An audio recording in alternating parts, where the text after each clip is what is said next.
What's up, true believers? Welcome to Greg's Comic Book Club, Issue 2. I'm your host, Greg, alongside my co-host, Benny, the Comicstorian. Yeah! I'll clap for me. I like clapping for me. 2 issues in, you're the most intimidating co-host I've ever had on this show.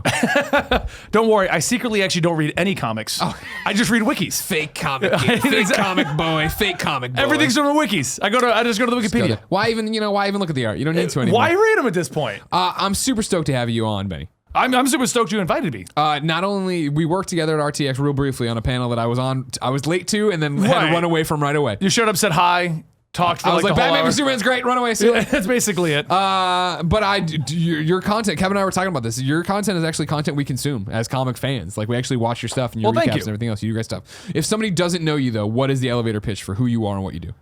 We take your current comic books and we try to invite you to the world of comic books by turning them into dramatic readings. Yeah. So I trim out a lot of the fluff and additional stuff in the plot. We bring you just the heavy-hitting moments to let you know exactly what happened, and the idea is that you can watch the video and then go pick up the next issue because you know what's happening. That's what I love about it. And I feel like, of course, thank you for your support on patreon.com/kindafunny. That's what makes Greg's Comic Book Club happen. You get this for supporting us at that dollar level or more. Yes, thank you for supporting Greg's dollar level, because that got me invited. Exactly. That's this show doesn't exist. Benny hits me up. I'm like, you go fuck yourself. There's no chance I'm putting you on this show. That's how he treated me at RTX. But you son of a bitch. That's the thing in this. I'm intimidated by your knowledge. You know so much more about comics than me, which I love and what I want. And I was telling you earlier, right? Like, when our audience writes in and asks me, like, oh man, you love DC, where should I pick up in DC? I'm able to tell them and guide them and do this. But for me, when I want to jump to Marvel, I find myself looking at your stuff, because it is like, fuck, where do I jump in here and what do I do and how do I even know what's going on? Marvel is such a bird's nest of problems right now of jumping in. Yeah. It's so difficult. And they try to make it easy in their version by giving you number ones, but half of the number ones aren't even real number ones. Most of the time I just tell people, like, you just need to go to the beginning of, like, whoever This you're arc. looking for. Yeah. So, like, Wolverine. I noticed you had Wolverine on your desk. All new Wolverine. All new, Tom Taylor's Taylor, all new Wolverine, great number one, start right there. You know? Yeah. But, like, Spider-Man, good luck. You can jump in right now. The Fall of Parker just started, but if you would ask me 6 months ago, I'd tell you need almost 3 years of Spider-Man to get into it. Well, that's why I think it works with, and this is going to sound insulting, but books not as many people care about, right? It does. All new Wolverine. Now, don't get me wrong, Laura's getting huge. The work Tom's doing is making that happen. Yeah. She's getting that awesome statue. I don't know if you saw it from Toy Fair or whatever. No. Oh, I was like, yep, it's going on the desk. I'm putting that on the desk. Okay. I'm going to have to look into that, because I collect all the different statues, the sideshows, and all the different ones. And same thing with, we're big fans of Cena Grace. And he was on, when he came through and he did Iceman. And, like, I know that's ending now, but it was the same thing of, like, you know what? I don't know thing one fucking about Iceman, but I know if I jump in with issue 1 of his run or his run period, I'm going to be brought up to speed on his story, and there's not that many crossovers to Iceman that I really have to worry about. It's funny you bring up Iceman, because Iceman's number 1 picked up out of all new X-Men. Right. The future X-Men. But that was the thing, though, right? Where it was just a simple throwaway couple panels of, like, well, if he's gay, you're gay. And you're like, fuck, I guess, you know what I mean? But, like, that was able to be recapped for me 100 times over in every interview or anything else. And even if it wasn't, if I had missed that. It did make a lot of headlines. Jumping in, yeah, of course. Hard to miss that one. Jumping into Iceman 1, you were able, I think, to get through and understand what was going on. Well, hopefully you just wanted to know about Iceman. So, like, you're right. There wasn't too much going on with Iceman, and he was just there, and it was more focused on Jean anyway. Yeah, of course. So bring me up to speed. This show, as you know, issue 2. We can do whatever the fuck we want. We have a whole rigmarole to go through eventually. Well, then come with me to Marvel Studios. Let's go. What I want to know is, what is going on with Marvel right now? I've seen the scuttlebutt. I know I'm all in on Ryan Otley drawing Spider-Man. I'm like, yep, done. I'm in. Right. Let's go. I saw Peggy Carter's Captain America now. I'm like, that's an awesome cover. I want to know more about that.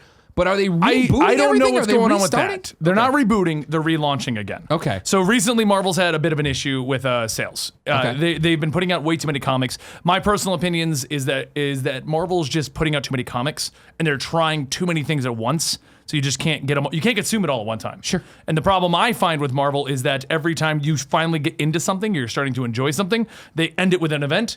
And now it's either read the event or don't read Marvel for 6 months. So the last one was Secret Empire. Right. And Secret Empire ended everything once again, and they all became tie-ins, and they ended like 90% of the books, and they announced they're going to bring back Marvel Legacy. So you're like, Marvel Legacy, cool, I can start right there. And they came out with this big 1-issue primer, and it was supposed to set up everything that's going on, and nothing really came out of it. So now, because they had a changing of editor-in-chief at the time, and everything happened during all of this, we now have Fresh Start. Okay. So Fresh Start seems like it's going to be a good jumping off point for Marvel fans at this point. Similar to a Rebirth. Yeah, it seems to me like they're trying Rebirth. Okay. They're going to give you good number ones. I mean, a great example is Peter Parker. For the last decade or more, Dan Slott's done Peter Parker, and you can say jump in at Superior Spider-Man, you can say jump in at Parker Industries, but if you truly want to know what has been going on with Spider-Man, you need to read everything from Big Time, which is like a 2008 run. Okay. Like to truly understand everything. Yeah. There's so many new characters, but we're finally getting a fresh start. Okay. All that has ended. We're finally getting a number one new writer. Everything's going on with Spider-Man. Do we know, because when I look at Otley's art, I'm a big Invincible fan, big Kirkman, big Ryan Otley fan. Looking at his art, it looks... Are we going all the way back? Is he going to be a teen again, or are we sticking with he's in the, which I still refer to as like the brand new day universe of like... No, we're still in the same universe from what I've gathered. Okay. Bear in mind, they haven't released tons of fresh start, just like this number one's coming out, this number one. Like they've announced Venom, and I'm like, well, is it Eddie Brock still? Are we getting Flash Thompson back? What's going on with that?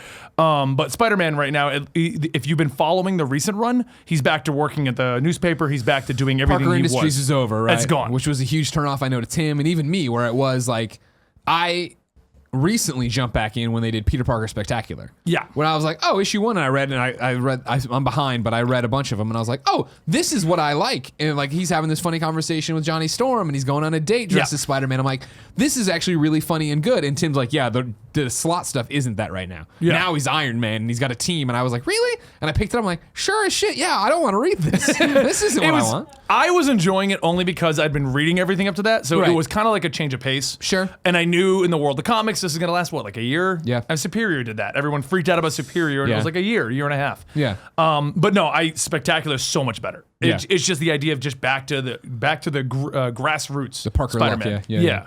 And that's kind of what Dan Slott's set up now. He's back to working at the Daily Bugle. He's now in charge of their scientific division, which is a little different, but he's back to that classic stuff. Okay. And then, so you don't know what's happening in this Peggy Carter business as of us recording this? I didn't know I knew there was a cover. She got introduced into a video game, Puzzle Quest. Sure. And that was what made headlines for a while. Okay. And she was originally from one of the what if stories of like an alternate universe. I don't know if she's coming in like full time or what's going on with that. Okay. And then what does it mean? Where are we at with Iron Man anymore? Like, is it still Iron? He's going to be back. Okay, so Iron Heart has been running it for a while. Is that Iron Man is my biggest gripe with everything Marvel's tried because it feels like Bendis wanted Iron Heart to take over. And that's fine. But Marvel was like, you can't get rid of Tony Stark. Okay. So the compromise on that. He's like AI, right? It was a blue AI. But he was 100% Tony Stark. Acted like Tony Stark. Everyone treated him like Tony Stark. He gave himself alcoholism. A AI version of alcoholism. Sure, of course. During Secret Empire, they were like, well, yeah, there's Tony Stark, but he can't help you. He's drunk all the time. And he's like, it's an algorithm that I programmed so that I would react like I was drunk. And you're like, can we just have Tony Stark? Like, why is he a Smurf right now? So they're bringing him back proper, it looks like how now. did he go out? I don't even, like... At the end of Civil War II, which was the tie-in for the movie, basically Minority Report in Marvel Comics, Captain Marvel like basically punched him really hard and knocked him out. And he was put into like this coma casket kind of thing and sent a message to Riri that she can take on his legacy. Gotcha. And at the same time, Mary Jane came over to help out. Yeah, the same Mary Jane you're thinking of. Sure. He's not married to Peter. No, she's not married. To really fuck things up. But then they gave me renew your vows and everything else, and I was like, all right, cool. Which is great until issue 12. Now that one's just gone. I don't like where that one's going at all. I know, that's the problem too. I was really, really enjoying it, right, for a while. Even though I was like, the first arc. My biggest gripe with the first arc is Mayday is learning that sometimes the villains aren't bad guys, and supposedly she's been doing this for 10 years now. And I'm like, is this seriously the first time any villain has tried to be a good guy? No one's ever had any crisis of faith. No one has ever challenged this. Then my next question is, how are they bringing back Logan Wolverine? We don't know, but he's back. Because that was the thing of like, again, all new Wolverine. And like, when I think of like crossovers that come in and fuck shit up, right? Yeah. I think of Batgirl, the Babs Tarr run with Brendan and everybody, right? Yeah. I loved that run. And then all of a sudden they tried to insert the death of the family stuff in there. And it was just like, well, this doesn't fit the vibe of this book at all. You know what I mean? Like, what are you doing? And, okay, so like as an all new Wolverine fan, I feel like, all right, everything's trucking along and great, and then like Old Man Logan pops up. Now, granted, I liked what was happening, and I liked the conversations, and I liked the clones and everybody else, and Honey Badger interactions with them. Honey Badger's the greatest thing ever. God. And I love Honey Badger's interactions with Deadpool. I just had to throw that out there. Oh my God, right? Like, you'll get better at it. Like the way he encourages her. And all that was the one that worked, but it was that thing of like, wow, somebody who I read The Death of Wolverine. I remember when that happened. I wasn't aware that Old Man Logan was bopping around this universe and hanging out. We don't know how they're bringing back Wolverine. Is Old Man Logan still around in the He is. That's the most confusing thing ever. Okay. Old Man, we know how he got brought in. He literally just showed up. Oh, great. Okay. It was during Secret Wars. Okay. When they brought the universes back, he just fell into a trash can and then walked out, and he was in New York. Great. That was how they brought Old Man Logan in. Okay. But that was another one of my arguments, because Old Man Logan for the longest time was just Wolverine. Yeah. Let's put Old Man Logan on the X-Men. Ooh, it's an older version of Wolverine. The only book that treated him like Old Man Logan was Old Man Logan. Yeah. Where he was exploring the Old Man Logan universe, which Jeff Lemire left. So that was the end of that. Yeah. So then, right now, what is the state of Marvel? As somebody, I'm on the DC side. I don't really know what's happening. I get what they're trying to do. They're trying to make a lot of pushes towards new superheroes, younger superheroes, bring in the younger crowd, bring in the more diverse crowd with Riri and Robbie Reyes and all these characters. People still like Miss Marvel? She's got her fans. Okay. They kind of tried a bunch of weird things that didn't do good things for the character. I want to say I did the first 10 issues of that, and I was like, oh, it was really good, awesome. yeah. And then they started to interject a couple of additional like political issues and stuff. There was one whole issue where she was showing Muslims that they can vote. Okay. And then there was another issue where like she was battling against her brother getting married. So they started throwing in some of that stuff in there. And then she went to the Champions, where it was all about, we can save the day. And it was weird what they were doing with her. But she's still around. And it's weird because they tried all of these things all at once. And my analogy I used to make was simple. Like, it's like you went to your favorite restaurant. And if they change out one or two dishes, you're fine. Chili's. Yeah, Chili's? Okay. So you go to Chili's. All right, what's your favorite meal at Chili's? I love chips and salsa. Chips and salsa. Okay. They got a good chicken sandwich too. Okay, so you go there and the chicken sandwich and the chips and salsa are still on the menu, right? Mm-hmm. But they change out the ribs, they change out the fajitas, they change all this stuff out. But sure, you're like, I like Chili's. I'll try it out, but I still have my chips and salsa and I still have my chicken sandwich. Sure. But Marvel just basically said, here's a whole new menu. And nothing that you know is here anymore. So it's, because that's what I feel they did. You have those classic fans that get very uppity whenever you change anything. Sure. And instead of being like, we're going to change this half, but don't worry, you still have Tony Stark over here. You still have Bruce Banner over here. They were like, no, we're getting rid of Tony Stark. We're swapping out Cap. We're killing off Bruce Banner. We're getting rid of everyone you know all at the same time. I feel like that's where a lot of their problems came into. Yeah. And then when the big events happened, they were trying to bring everyone back at the same time. Hence, Blue Smurf Tony Stark. So we got lame reasons why everyone was showing up or why they were a part of everything. It was, I mean, Bruce Banner came back during was it Secret Empire? The one where he got shot. You don't even know he got shot? No, I didn't even know Bruce Banner was dead. Okay. Bruce Banner's dead right now. Okay, that's stupid. So they had a plot. Well, it's not stupid. We'll get to that in a second. But they had a plot where Amadeus Cho took the powers of Bruce Banner so that he could not turn into the Hulk anymore. Okay. And Bruce was finally free to go off on his own. He had multiple issues where he showed up. He was perfectly happy, content in life finally. There was a whole series, a page, where he played Minecraft, and his whole point was to try and make a pet out of one of the bobcats or the corals, whatever they were. Yeah. That was his whole. That's awesome. Yeah, that's what he was doing. And then it was Civil War. It was Civil War II. Civil War II, suddenly in that book, Bruce Banner's trying to become the Hulk again. And because of that, they shoot him and kill him. Okay. Right, like things weren't lining up anymore because you got these writers trying to do their own unique things that were really fun and interesting. And then, the big events got to happen. Yeah. We need Tony Stark back. I fucking hate events. Yeah. I hate events. And here's my question for you, as I've argued about it before on this show and on our other products. Is continuity a gift or a curse? It's a gift when done correctly. Yeah. Because a great example is the way that DC has recently done all of their events. They're mostly self-contained with maybe one or two spin-off issues, but they don't shut down the entire line. If you're reading Batgirl and you love Batgirl, she has nothing to do with Metal. You can go read Metal, but Batgirl is not interrupted. The Flash had one issue interrupted, and he kept going. Right. And that's where I think events need to go. You need to, because people, they like what they like. I want to read only the Bruce Banner, the Hulk. Yeah. Or if he's swapping with Amadeus Cho, fine. But I want to read that. I don't want to read in the middle of all of this. They now have to go fight against Captain Marvel. That'll be the thing of reading on planes, right? Like, because what I do for a lot of comics is let them build up, and it was last year sometime, but I let a bunch of Spider-Gwen build up, and I jumped in. I was like, yeah, all right, let's go. And I jumped in, and it was Spider-Woman and Silk had come over, and then you get to the end, and there's the checklist of where they're going next. I'm like, well, I didn't download those. I like this, and this. I was, well, come on, you know what I mean? The same thing with like Miles Morales and hers crossovers, and I like Miles. I'm lucky enough that I was reading that book, and I had that book too, so I was able to go back and forth. But it's just like, as someone who lets it build, and in the day and age we're in of on demand, you have it, you're loaded, you want to go do it. It was weird to jump in and be like, oh fuck, I'm not up to date on this. I'm not going to a shop every Wednesday, so I'm not aware that there's this tie-in that I totally missed. And that's just it. Because I do the same thing, but at least I do know things come out every week. Sure.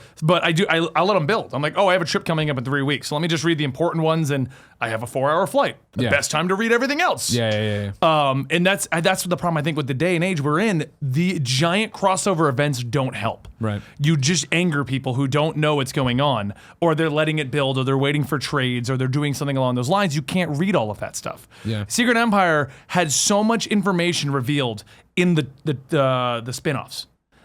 So Secret Empire, spoilers for an event from a year ago, Secret Empire was resolved by them getting a piece of the Cosmic Cube. They got a piece of the Cosmic Cube by an Inhuman who could barf up the Deus Ex Machina for whatever he needed. Okay.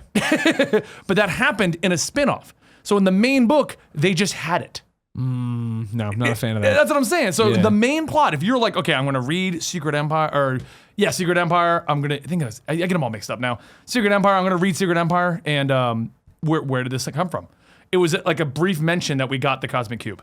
And you're like, there's a whole issue that reveals this? What? Yeah. I don't know, man. Like, I feel like you're nailing it. And it's my thing of, I hem and I haw about continuity when I talk about it. I feel like a lot of times it fucks this shit up. It's confusing for someone new to jump in and do this. Because I remember when I was growing up, right? And like really right before the death of Superman, and then onward for many a year, I was like so in DC, right? Yeah. And like my favorite moments are the fact that Hal Jordan went crazy after Cyborg's actions in Coast City and killed all the Green Lantern, which then made Kyle be the one Green Lantern, and then we had this great Kyle Rayner run, and it was like, I could be wrong, but I don't. I remember Hal being gone a long time. Yeah. You know what I mean? Where it wasn't. I want to say it was like 10 years, I think, total. It was something ridiculous where it was like, I understand old school Green Lantern fans were mad about that. They loved Hal, they loved the core or whatever. But for me, I was so engaged with that, and Kyle was my Green Lantern, right? And I'll never forget, when I was a teenager, I was at a house party or something, and one of my mom's coworkers was there, and he was a younger guy, like mid-20s, and he's like, oh man, and he saw me reading comics, like, he's like, oh, I heard they rebooted the Justice League, which I know sounds preposterous now, but there was a time when the Justice League wasn't the fucking 7 everybody knows and loves, right? And I was like, yeah, and he's like, who's on it? And I read off, and I was like, Green Lantern. He's like, oh, is it Guy, Hal, John? I'm like, oh no, man, there's just one. He's like, what? And like, I had to sit him down and tell him everything, and like, when you sit down and tell that kind of story to someone who's been out for years, but they have those connections still, it was like telling this amazing story around a fireside, right? But then you jump ahead to today where it is like, you're like, oh, they shot Bruce Banner. I'm like, that's stupid. Well, I'm like, is it? I don't know. If I was invested in reading everything. It was. It was so dumb. Yeah. Because the entire plot in the Hulk book was that he's fine. He doesn't need, he's gone. He's peaceful. And then in Civil War II, it was, oh, he's getting mad. Is he going to turn? It's like, no. Because in this other book, you established he can't. So what's the problem? Why are you even worried about it? Yeah, why are we scared? Yeah. Events I've never been a fan of, and like you bring up a great point of like DC Metal, right? Like they're doing a great job. We're above a comic shop, and I see it on my app all the time, and I'm just like, this does not look like a Greg Miller book, and I've never touched it, and I never feel like I'm missing anything. Oh, you're missing out. Just a good story. I don't like heavy metal music. If you ever wanted to eat a...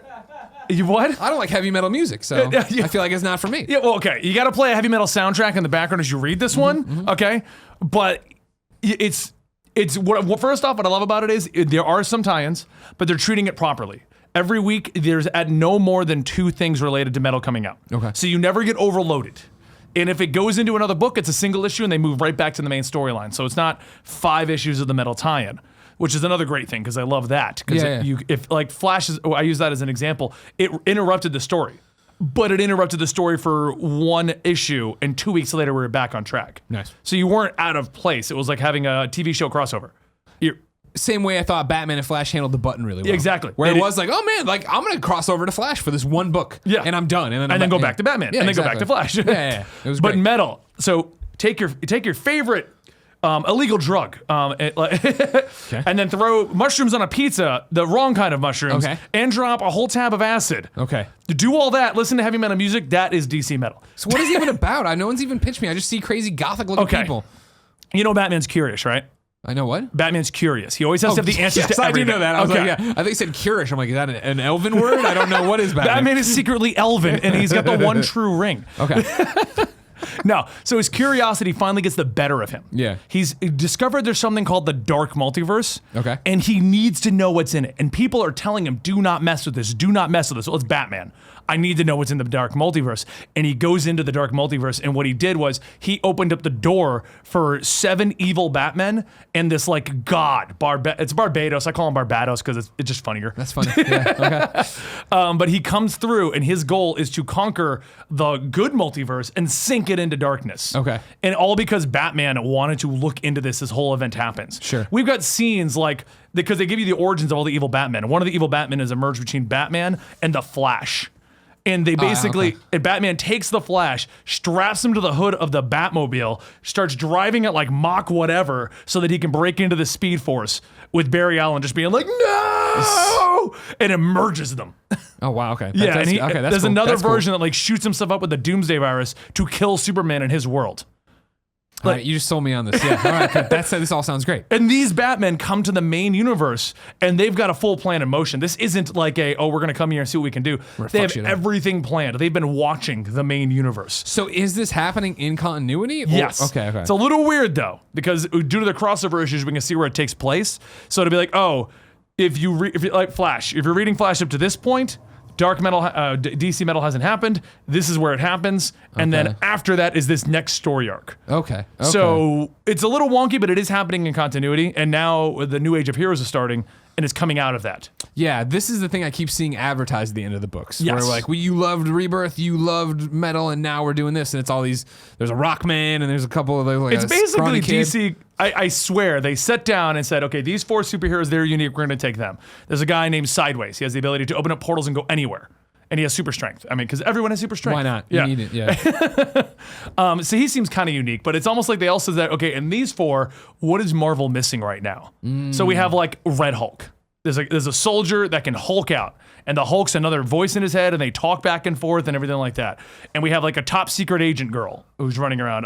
What's that one? Silencer. Okay. And we have the Terrifics. The Terrifics is literally the Fantastic Four. We have Plastic Man. We have Mr. Terrific. We have. Is it Mr. Terrific? Mr. Terrific? Yeah, it's Mr. Terrific. Okay. It's him with the T-spheres. Gotcha. He's the intelligent one. You know. There's a girl who can pass through things and go invisible. And what was the other all does sound very familiar. Yeah, exactly. The first thing, I think I got it here. I might have it here. You got it. They stand in the body of Galactus. They just don't name it Galactus. Okay. Okay. All right. Sure. It's literally the Fantastic Four. All right. That sounds pretty cool. Has that started? Yeah. Because that's the other thing issue is, 1 like, just started. I felt like I missed Metal, but then I'm still in. Metal's still happening. It ends this month. Okay. Okay. So it still hasn't technically ended. A lot of spin-offs have happened and things like that. Okay. I personally feel like it's lost a lot of steam. Yeah. The first 3 months we had like every week was a new Metal issue and a new tie-in, and they were promoting it. This is my concern now with Doomsday Clock. The Doomsday Clock has been, I feel, has been phenomenal. Oh, it has been. But then when they're like, oh man, we're gonna move to every other month now, you're like, this thing's gonna go on forever. Well, here's the worst part. It's supposed to be in continuity. Yeah. They stated that at the end, which was going to end in December, would line up with the events of the DC universe in December. Yeah. How is that going to work? You have to imagine that's out the window, right? To some extent, it's like Metal, where it's like, yeah, Dr. Manhattan's fucked with the universe somehow, right? Like and that's how everything's happening. We're gonna eventually get to him and Superman punching each other. Oh, it's funny because in the interviews they said they didn't want to do that. They didn't want to do them punching each other. Yeah. But you knew it has to happen eventually. Yeah, there has to be some confrontation to it. Here it is. I'm going to download it real fast so you can see this. Yeah, I'm thinking they have to let it just. It's got to, but it can't. But then they said they're going to try to get it back on track, but I don't see how. If you've already fallen out of sync. Then of course and then the Bendis stuff. of bringing Bendis on and giving him 2 Superman books and him talking about how like it's not Man of Steel, right? But his version of Man of Steel, that weekly comic that leads up to him taking over Superman in action. Which is weird because if he's taking over Superman in action, there's no way this was planned when Doomsday Clock was planned. Exactly. Yes. So what story is he going to tell that's going to line up with Doomsday Clock? What, I can't remember. Do you remember the title here? I'm looking into. What's the title he's using? I think it was Man of Steel. Is it Man of Steel? That's what they are calling it? I remember seeing that being talked about because he had a you're right. 4-issue Man of Steel, yeah. Yeah. You figure he's saying that when we come out of that, there's going to be major repercussions to Superman's continuity currently. And I feel like the fact of how they're canceling Super Sons and shit, you're like, ooh, like what are they? Ooh. Yeah, everyone's freaking out about Super Sons, and I'm like, no, there's a reason. Like, look at everything that's happening, guys. Well, it's just an awkward way to announce it too. Where it was like a tweet from the artist, Tomasi, right? Is that Peter J. Tomasi? Tomasi's the writer. It was a tweet the from artist him. is, I can never pronounce his name. Yeah. He's from like Spain. I follow him on Instagram. It's amazing. Yeah. He does amazing work. Yeah, I love his art. But he's always working out too. I noticed that. Yep. If it's not his art, it's him working out. We do follow him. Yeah. But it was the tweet of like, oh, it's sorry to see you go. And then everybody freaked out. And he's like, well, we're not gone. The book's ending, but there's other plans for that character. It's like, don't fucking kill this kid. I like Jonathan Kent a lot. I like Jonathan. Unless it means we get Con-El back.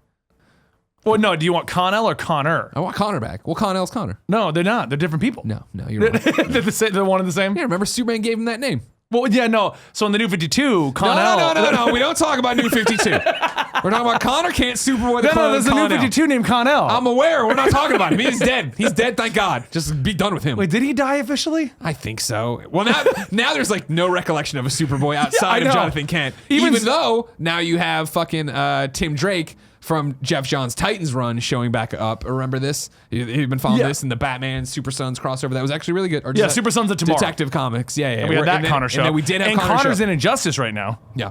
They pulled him out of the... He put on the red and blue again to try to show them a Superman they can look up to. Love Connor Kent. Yeah. So, I mean, that's my But you don't thing. like Con-El? No. Not that Con-El. I like my Con-El. I'll never forget when Superman gave him that name and he jumped up in the air and said, I have a name. And it was like, I'm a dumb kid reading this comic, but I always connected with Superboy. And it was for the first time of being like, fuck yeah, this kid doesn't have a name. So you hated the fact that Con-El was supposed to be like the derogatory name for clones on Krypton? Yeah. No, I wasn't. Not much about New 52 Superboy was I a fan of. Not much. I liked the idea that we had a Superboy. Chase Superboy. I'll give you that there was someone there for it, sure, but I'll always have a soft spot for jeans and t-shirt Connor. I love that cosplay, by the way. Whenever I go to Comic-Con, because you can always tell it's almost like somebody's first cosplay. Sure. I want to get into this, but I want to be casual about it. Right. So I'm gonna throw a Superman shirt on some jeans, and then they have to have that black like leather band on it. That's the key. If it's not that, maybe they're just wearing a Superboy. And they got to tuck in the shirt because no one normally tucks in the shirt. Yeah. You got to tuck in the shirt. You got it. It's clutch. You know, it's a big part of it.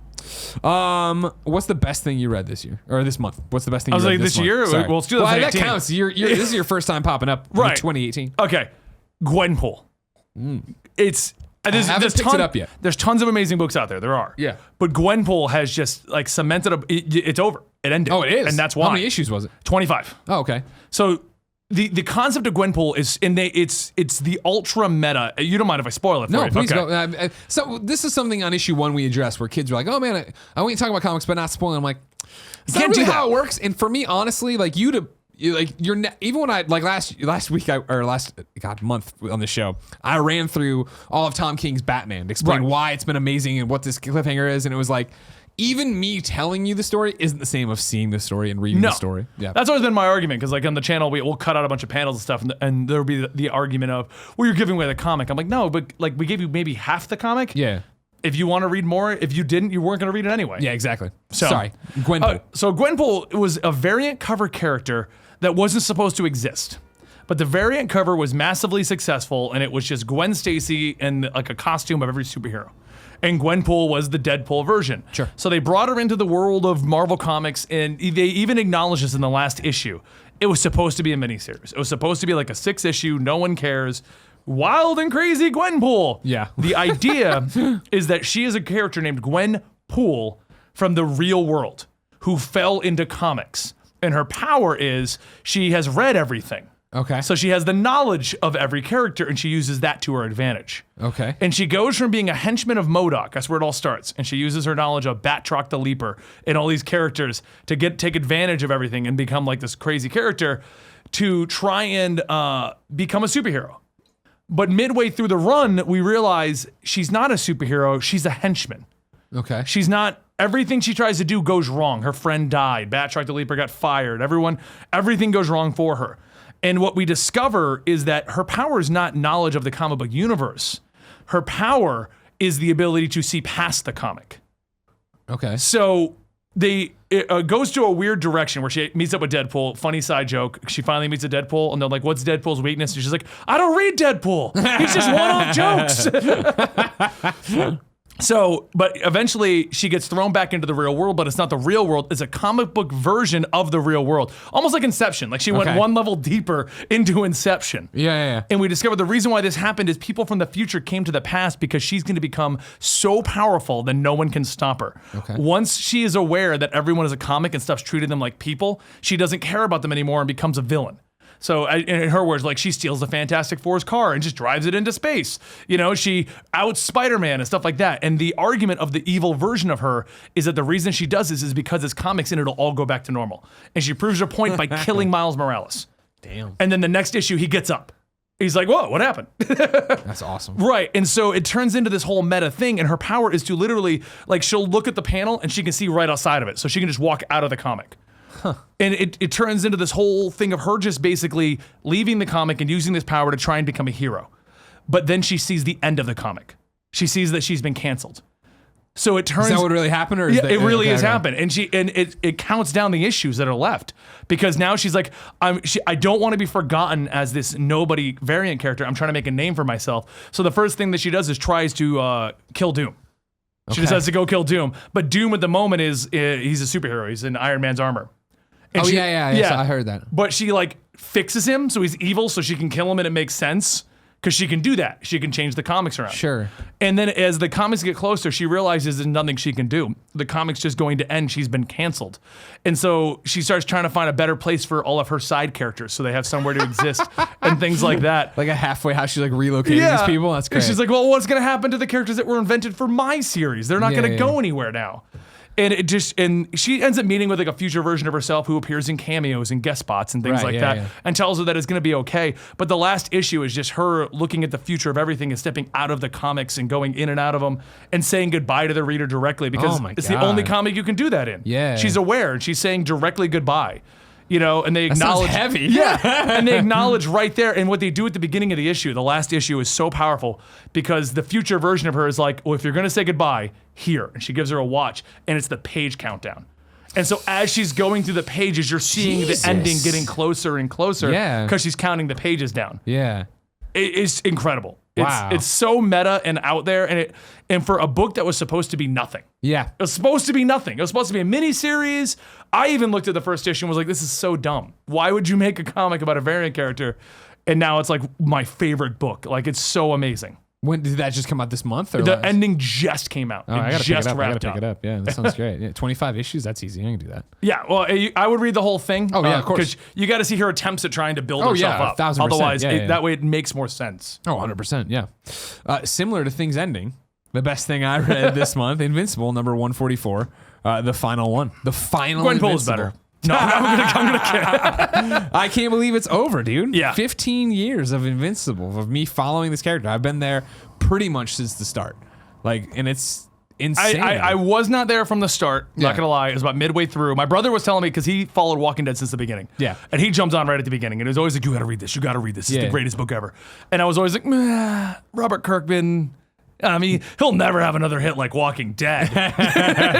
This guy's a one-hit wonder. Yeah. Don't worry about him. It won't be around forever. But no, I agree. That book's incredible. Like I was telling you before this, I stopped reading recently, and I was going to kind of wait for the whole thing to wrap up. Yeah. So I did read up on that one. And what I like about that is I feel like if you have read a good chunk, if you have a general understanding of what's happened in Invincible, you understand that. You understand the goodbye. You don't need to have read everything. And that was I think what I wasn't a huge fan of, maybe my one critique of the end of all things, right? This 12-part, we're finishing it. Here's this year of issues. Yeah. Was as I'm reading it, I felt like things were ending abruptly.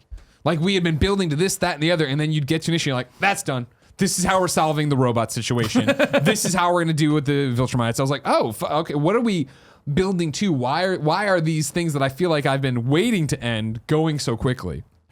And then to get to this double-sized issue, right, 144, the final thing, and be reading it, and like when it's the rare thing. I'm a digital reader, I assume, like yourself. I mean, I've got the tablet right exactly.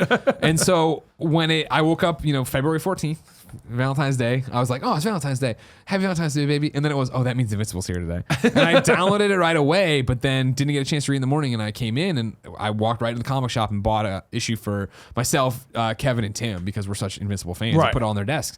And so reading it over lunch, like you get going, and it was that thing of like, oh, that's an interesting, oh, we're jumping time.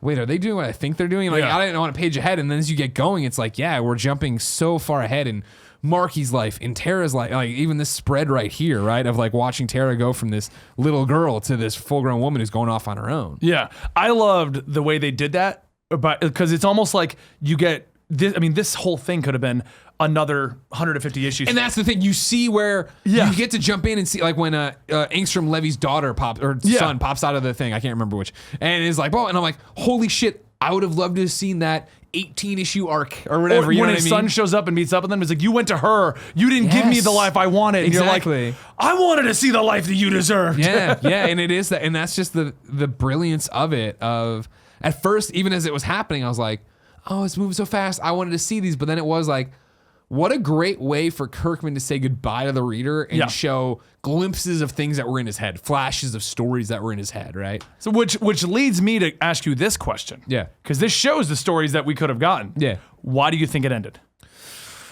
I mean, I think it was time. I think he's a busy guy. I think there is and he talks, a little bit about it here, right? In terms of just going out on top and stuff like that. But I mean, I think there's a lot to it that for as many comics as he has going, as many projects as he has going. His newest one starting this week. Yeah. Oblivion. Song. Yeah. I got it. Have you read it? No. Okay. I got a copy of it and I did not get a chance to read it before this. I haven't read it yet. I got to sit on my PDFs. But. Sure. Me too. Yeah. So, I mean, we'll have that for issue 3 of the Greg Comic Book Club.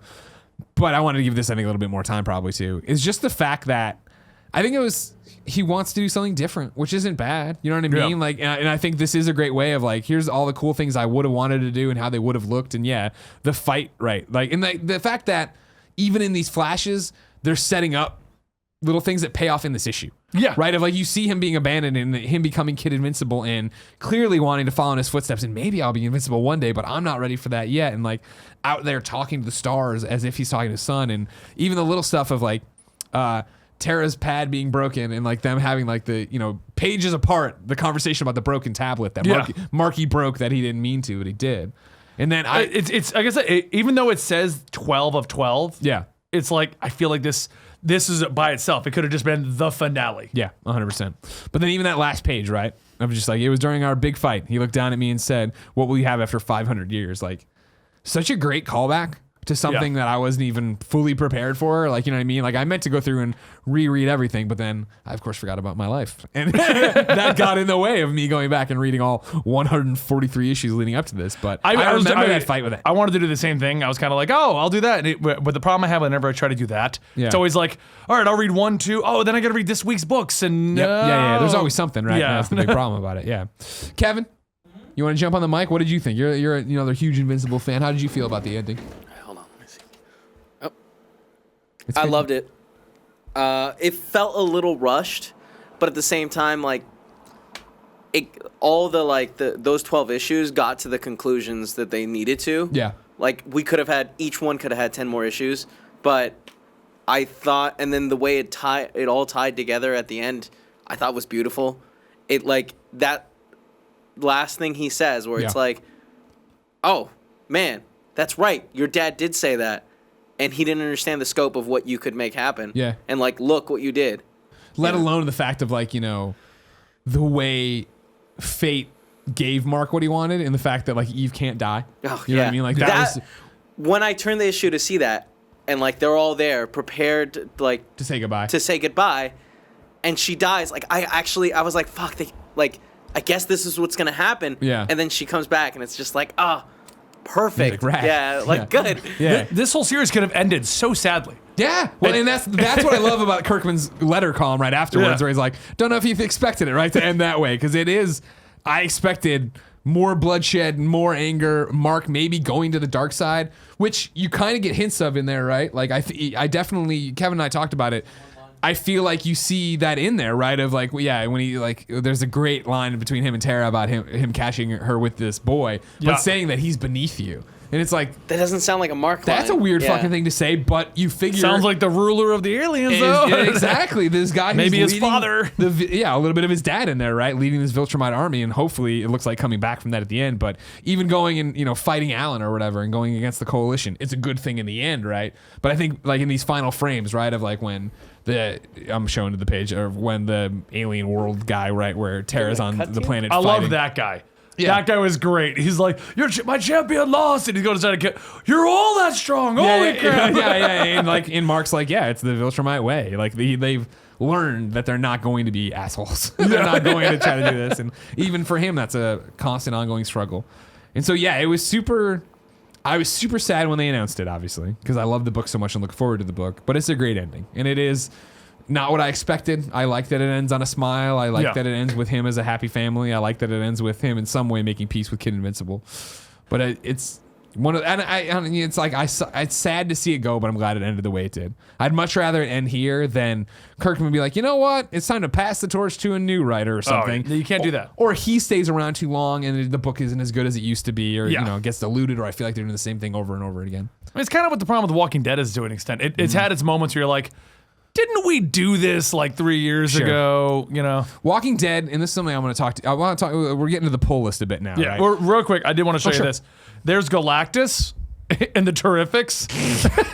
There it is. How do you feel about this DC confirming that their multiverse includes the Marvel multiverse? Do you see this news story going around? Comic Book Resources in the latest issue of Superman. Booster Gold and him have been running around trying to fix the timeline or something. What's it called? Booster something. Booster Shot. Yeah. And he makes a comment about he's talking to the AI. I don't think it might be Skeets. I forget Skeets. now. But I don't know if it was Skeets. Anyways, he says something to the effect of like, do this, blah, blah, blah. And he's like, whatever, just don't call me that. He's like, Butler or something. He's like, well, I could call you Jarvis, but that's the wrong multiverse or whatever. Off by a mile. And I guess there's some other, I was reading the Comic Books Resources article on it because I hadn't checked it out. I guess I could just look at that. But it was. You have a laptop right there? Yeah, exactly. But then I got to do this. I got to go Comic Book Resource, DC, Multiverse, and then I'll go Marvel, and then I'll go Booster Gold. That should be enough for Google to find what I'm talking about, right? And did not find it. No, it is there. Booster Gold says the Marvel Universe is another timeline. Joking that he could call Skeets Jarvis, the name the Avengers Butler, blah, blah, blah, blah. Booster drops the timeline joke, which throws fuel on already growing fire that began in a Marvel comic last week. A slightly recolored version of DC Shazam, formerly known as Captain Marvel, appeared in a page depicting alternate universe Captain Marvels. And so since this is just that he did look like Shazam. And there's been a comment since then from somebody at DC of like joking around about that is the case. Which, of course, could easily be laying the groundwork for when Warner Brothers spins out DC and Disney buys them. And my God. Everything fucking explodes. And that's what everyone's doing that. They're like, what if they buy them? Yeah. What if they buy them? I'm like, what if? We had a podcast on my channel a while ago where we talked about what if like DC were to get bought out. It was talking about the whole X-Men thing. Yeah. Like how would we introduce X-Men? Yeah. And I was like, a portal opens and Batman's going to walk out. And now it's coming true. That's all it takes. We would bring back Access, right? He's got the fucking powers. He's opening up two things.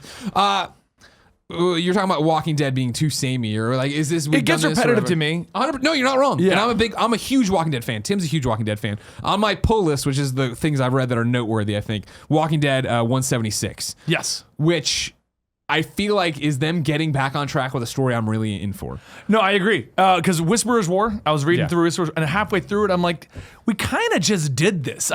It's a different villain. Yeah, this villain likes to be more primal, but we kind of did this. Like a group of people who own a area of land want to fight for our land and blah, blah, blah. Yeah. And I stopped reading it. And when I saw that on your pull list, I jumped into it because I'd also just been to Emerald City Comic Con and they were talking about this whole thing. Yeah. But finally, it's a plot I kind of care about. Right. What if the government came back? Yeah. Yeah. Because I've always wondered that. Why did nobody try to restart the government? You mean to tell me not one bunker had a congressperson in it that wanted to keep going? Yep.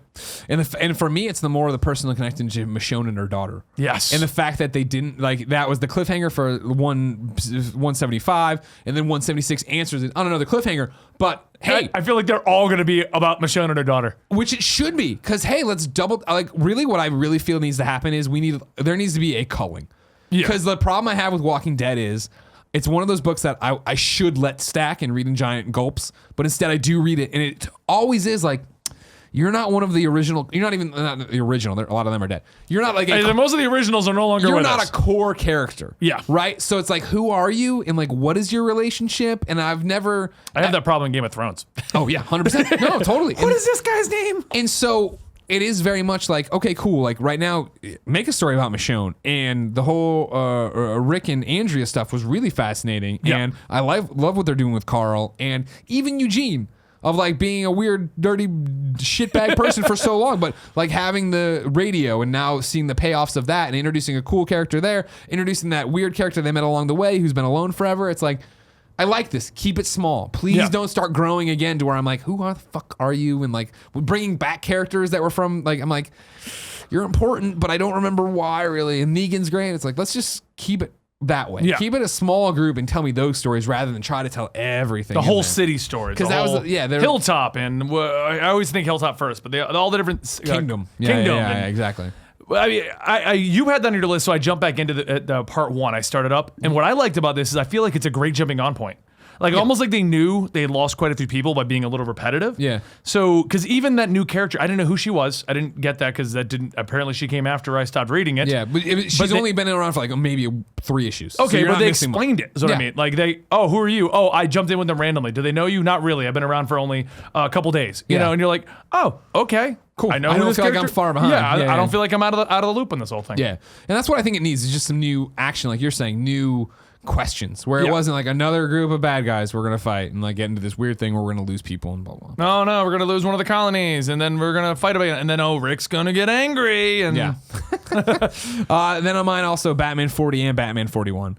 40, the payoff to the very long-winded description I gave you in the run-up last time of Batman and Wonder Woman getting caught up in another time that's moving in a different speed or whatever. Yes, I heard your explanation on it, and I'm like, he's really going into that. I thought it was so brilliant. I thought it was so cool. You know what I mean? Yeah. And a startup here where they don't kiss and they say they can't do it and then laugh about it and then go on for another whatever it ends in 35 years or a little bit more than that or so whatever. I feel like that was Tom King just teasing all the people who liked the animated series and wanted Batman and Wonder Woman to hook up. Yeah. Just being like, you want this, but you don't get it. I just liked it because it was a human moment to it of like, you know what I mean? Yeah, if you had been there for years with this goddess and you're this man, you know what I mean? Of like, everybody has needs, and it would be no matter how much you love your wife or your fiance, when are you getting back to that, and how do you deal with that, especially your only human comfort? You know what I mean? Here's the worst part, though. Tell me. Because Tom King said that this is going for about 100 issues before he leaves. So that means that in the end, he'll spend more time with Wonder Woman not doing anything than being with Catwoman and doing anything. Yeah. That's a good point. Yeah, that's a good point. And then, did you read 41, this Ivy, the beginning? Oh, this Ivy, like, because you always knew she kind of had that power. She's always implied she's a part of the Green. Yeah. She can always do more. But she's a Gotham villain, so it's just Gotham level. But like her going, it was great because I loved the idea that she can control the world. Yeah. And then to throw the Flash into the mix, like, shows you, this isn't just a Batman. This is like everything's just fucked. It's just not good. That was as usual what this is rare for me with comics, and because I think there's so much doing. So I want to play video games. And I want to do this. I want to do that. Yeah. I run into that same problem. When Tom King, with these Batman books, I really do feel like when I get to the end, I'm like, I got to reread this because now I have a whole nother lens on it. Because like when it is like, I'm trying to piece together what exactly is happening as Ivy's like talking. That one was really confusing at first. Yeah, and even when they get to like where it's like the shot of everyone in the world saying "I love you too" or whatever. Yeah. I was like, what is this a dream? And then you get back like, oh no, I see what's happening. She's talking to everyone in the world and taking them over. Yeah. Only Batman was strong enough to fight it off really and get to, get to a shot, which apparently was the himself. ultimate fight.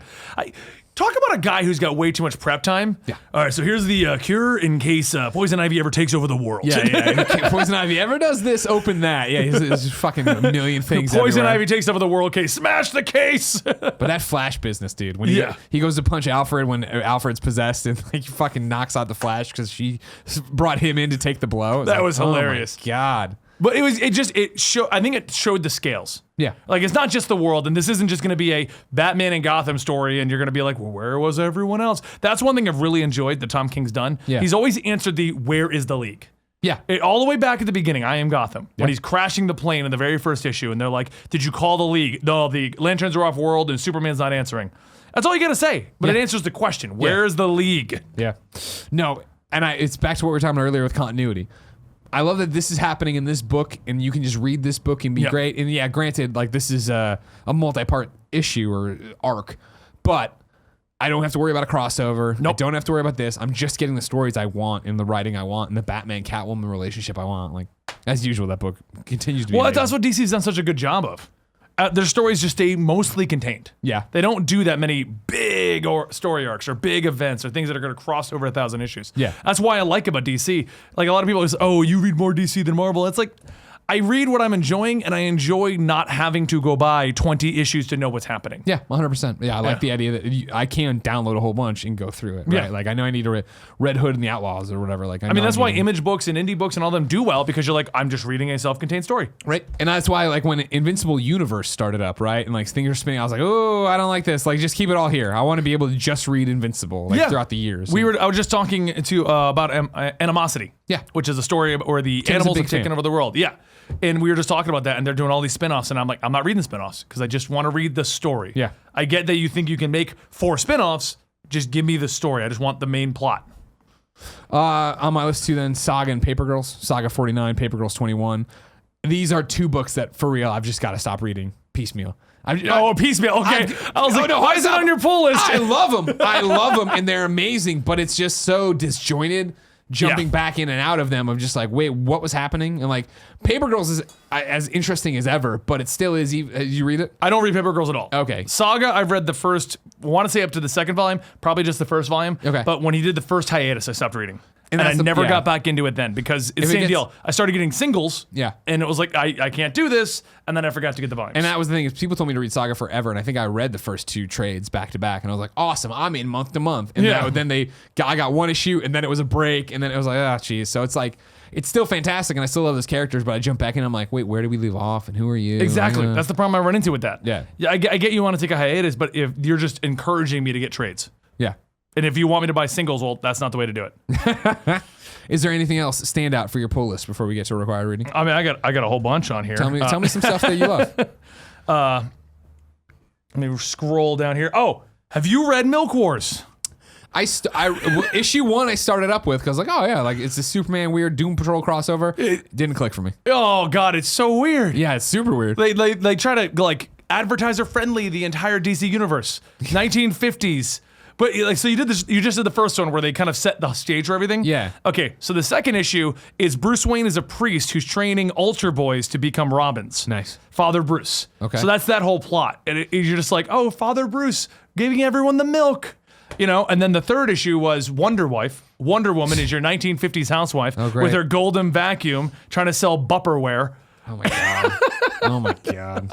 But it's good. You like it's amazing. It's so good because it's so out of place, and the fact that they allowed this to happen, and like the finale of the whole thing is just incredible because it turns into so many like pushes towards the 1950s. Like they're fighting Milkman Man. That's his actual name, Milkman Man. You're fighting him, and like Wonder Woman's fighting against him because now she's back to normal and everything. They're fighting the big battle, the finale. Sure. And she's like slugging it out with him, and he's like, "Well, I'll have a word with your husband about this." And you're just like, if anybody said any of this stuff nowadays, like how did this get through anybody? That's the whole shtick of it, right? Yeah. It's definitely just like DC Metal, crazy out there. It seems like nobody something weird. Yeah. Go tell this weird story. That's where comics succeed, right? And that's always been my argument against continuity, but DC's kind of doing it where it's like, I don't need a story in continuity. go tell a cool story. Superman, Wonder Woman's Wonder Woman. I'll pick up if he's married to Lois or not, and it doesn't matter. It doesn't matter. That's one of the big things that, because people are like, well, where does this fit in continuity? I'm like, it doesn't matter. Yeah. Just enjoy it. The whole thing's about it is a giant retcon. Yeah. So, another one that you probably aren't picking up, but are you reading the Power Rangers? No. I read the crossover with Justice League, but I haven't read the single stuff. Are you a fan of Mighty Morphin classic Power Rangers? Yeah. Oh yeah. Who wasn't? Okay. So the Power Rangers Boom storyline is about the idea of an alternate timeline where Tommy not only sided with Rita, but then he basically stole Saba, the White Ranger powers, from Zordon and combined them with the Green Ranger powers and conquered the world. Oh, wow. And then that evil Tommy sends over a black Dragon Zord to attack the Power Rangers. And they have this whole big multiversal kind of craziness. Oh, wow. Which was an incredible 18-issue story arc. I 100% recommend it. It's like the first 4 volumes. You get the whole thing down there. But now we're jumping into the next arc called Shattered Empire, or Shattered Grid. Okay. And what we've discovered is when they defeated the evil Tommy, he fell through the wormhole and ended up next to a military force, which is tracking everything the Power Rangers are doing. And this military force fights off things the Power Rangers can't. And they're led by one of the original Rangers that Zordon had before Mighty Morphin. Okay. And so that's the story we're building up with that. Evil Tommy is now getting free. And he's going to be on this side of the world instead of on his side of the world. Okay. But if you are even the slightest Power Ranger passing fan, interest in Power Rangers, you need to read this series. Right, that sounds fun. I definitely recommend that one. Okay, cool. What did you think of required reading A Second Chance at Sarah? Now, of course, this is from Neil Druckmann, writer of The Last of Us, over at Naughty Dog, friend of the show, all that shit. So I started reading it, and at first I was like, oh, it's one of these things. Time travel story. Yeah. Boy, Greg Miller's taste in comics kind of sucks. Fuck you, man. I didn't read it yet. I didn't know. I thought you'd read it and picked it for a reason. No, but I'm reading the first issue, and I'm like, this is pretty much copy paste time travel. Yeah. As it went through though, I got really into it. The whole idea of selling the soul and all like that, I didn't see coming. I did, but I didn't in the manner they did it. Yeah, exactly. That was the thing. The reason it's required reading, what I would like to do with the show is either obviously episode 1, issue 1 was Kingdom Come, my favorite comic story of all time, right? And then it was that when we went through, one of the readers suggested this. Do you know that Neil Druckmann wrote a comic? That. No. So when I'm reading it in the first, you can't deny the first issue. You're like time travel story. Totally. No, that was my thing. Is it could have gone a lot of different ways with this. Of me saying, "Hey, we all know Neil Druckmann. Let's read his comic," and then we all come back like that fucking sucked. Yeah, exactly. No, I mean my take on it, and I liked it. I enjoyed it. My whole thing was it felt short. It felt like it all got wrapped up a little too easy. Yeah? But I did like that because I felt like if we dragged it out too longer, that's not a proper sentence structure. If I dragged it out too much longer? Too much longer, I can't. If it got much longer, I don't think it would have worked out well. Yeah. I felt like we would have fallen into a lot of plot traps. Sure. And it would have just been like, I've seen that in Butterfly Effect. I've seen that in, it's the only one I can think of, time travel I can think of off the top of my head. Back to the Future. Yeah. And Doctor Who. Every Doctor Who episode. Yeah. And that's why I liked how short it was. And I wasn't against it. It was just like when she, it was like, fuck you, I don't care about her kid. And got in the car, I was like, damn. And then you turn the page, I was like, oh, it worked out. Okay, that's cool. We're done. Yeah. It's like, all right, that's nice. But I even the one thing I you know what I loved and stick with. No, I think everybody loved this one. I usually say something I loved in a comic book movie and then get my ass eaten in a bad way. This one's a good way. That's your go-to phrase. I get my ass eaten. You know what? I just reached in the black hole, baby. I don't know what I'm going to pull out. You're getting your ass eaten. I can't formulate a sentence structure right now. We've been podcasting a long time. No, I really dug in Days of Future Past, right? Where when Logan comes to and he's in the X Mansion and he walks into Xavier's office and he's like, I just came back from all that. And he's like, oh, let me catch you up. I wanted that in this comic. I wanted when he woke up from the nap and he was like, oh, blah, blah. I would have loved a scene of like, holy shit, I just came back from telling you all that stuff. You know what I mean? And her be like, oh my goodness. That's why you were napping. We've been waiting for this moment. That's all. Right. That's all. In these kind of comics, these kind of time travel stories, I like that idea because you never get to see that usually in movies. You know what I mean? That's the usually thing is they come back and they remember everything and nobody else knows anything and that's the end of that. And that's like, how would that function? Yeah. Your entire life's different. Yeah, exactly. Like, you don't even know where you put the car. What kind of car do you own? You know what I mean? We don't have a car. Yeah. we ride bikes everywhere in the future. But no, Second Chance of Sarah, I really dug. I liked the minimalist art style, the painting and stuff. That was really beautiful and different. That was the big thing about it. I thought they did a lot of interesting things because it was that. all right, cool, you're back for a day. How do you deal with that information, right? And I thought maybe, I don't know, something about the dialogue when the fight escalates with the ex-boyfriend, but like the stupid eyes go. I saw that and I was like, this is just going to be him making a bunch of mistakes, and they threw that out the window by him just revealing it all. Yeah. And that was the thing. I was like, how is he not going to tell her? And then he just tells her, and then like trying to sell her off on it and like a suicide note. And I was like, these are interesting things I wouldn't have necessarily done or thought of. And I really, really appreciated the dialogue between Johnny and his dad when he gets home, where it is so much like, he's not. When I think about something like that, I think about myself as a teen talking to my parents, not me as a 35-year-old man in a teen's body being like, "Pops, how has it ever happened before? You need to listen. I need to do this. Yeah. This is why I'm doing it no matter what." So I was like, "Oh, it's really interesting how they did it." Yeah. I liked it a lot. Yeah, I was a huge fan of it. I wasn't expecting very much. Yeah, because like I looked at the original cover. I get a lot of independent books sent to me, even though it's him. I just looked at it when I first saw that cover. Yeah. I just thought of it as, well, it's probably like the first thing you wrote, and he's probably going to be pretty bad art. And I get a lot of those. No. That's people self-fund a lot of books. You're right, and that's the thing about it. Where I think even on my own, even looking through some of this, like even the lettering.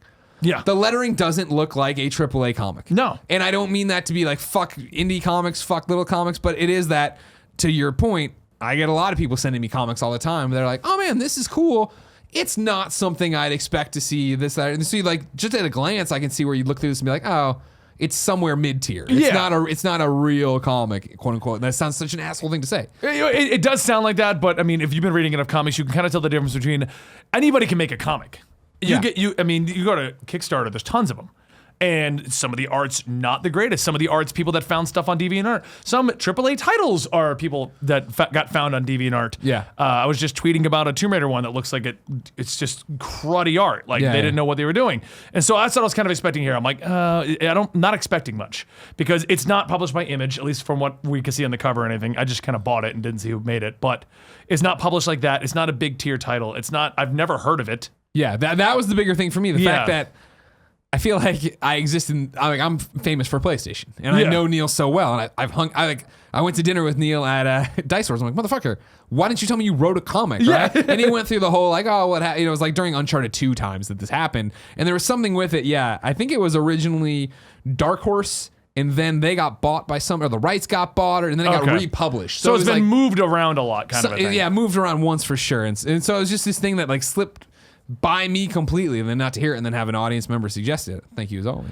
Yeah, no, I mean, but overall, I've read a lot of indies, and I really enjoyed this. I liked how it ended. I liked the plot just moving at a quick pace. Yeah. We didn't waste time. We didn't have wasn't filler. There wasn't like stuff. three issues of him trying to make it work before revealing everything. Yeah, he just revealed it.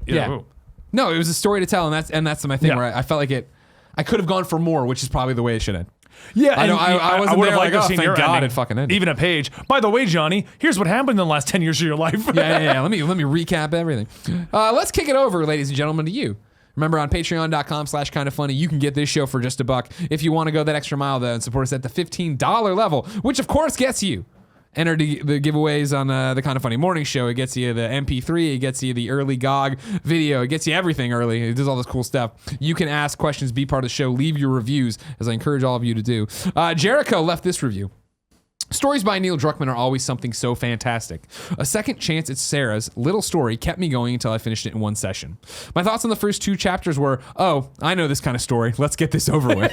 But after that... So we all had that same reaction. Exactly. But after that, the story found its groove and came to its happy ending, kind of. Nothing really surprised me, though.